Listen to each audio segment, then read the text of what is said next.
नमस्ते Acharya ji. I am a second year PhD student hair.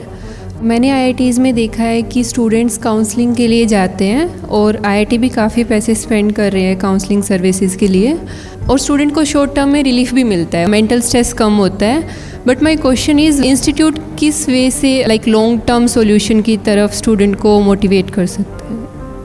किसी बच्चे को उसके दिल की नहीं सुनने दी गई, उस पर दबाव डाला गया, उस दबाव के चलते वो जेई क्लियर करके किसी कदर कैंपस में आ भी गया, तो अब कैंपस उसको दिली जिंदगी जीने का दोबारा मौका क्यों नहीं देता? कैंपस क्यों नहीं बोलता कि ठीक है यार, तू सिविल इंजीनियरिंग और सोशियोलॉजी दोनों में पैरेलल मेजर कर सकता है, कर ले। अब उसका टेंशन डिफ्यूज होगा ना। और IIT जैसे संस्थान निश्चित रूप से ये कर सकते हैं।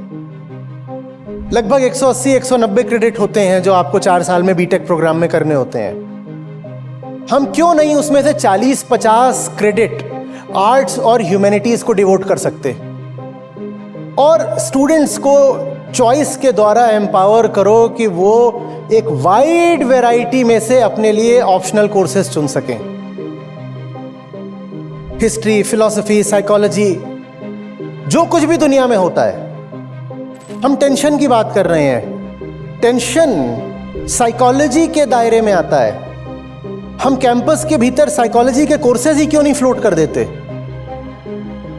देश की हालत खराब है क्योंकि लोग भीतर से उथले होते जा रहे हैं। यही कमी देख करके 2006 में अद्वैत लाइफ एजुकेशन शुरू करी थी मैंने, और वो करिकुलम बना करके जितने ज़्यादा इंस्टीट्यूशंस हो सकते थे उनके पास गया था, ये कह के कि आप जो भी पढ़ा रहे हैं उसमें ये नहीं है, मुझे पढ़ाने दो।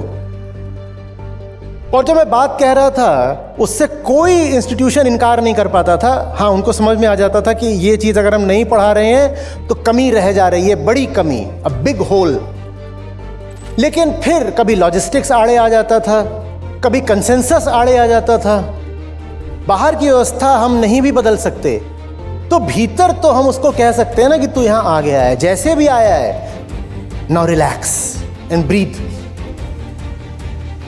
खुल के सांस ले।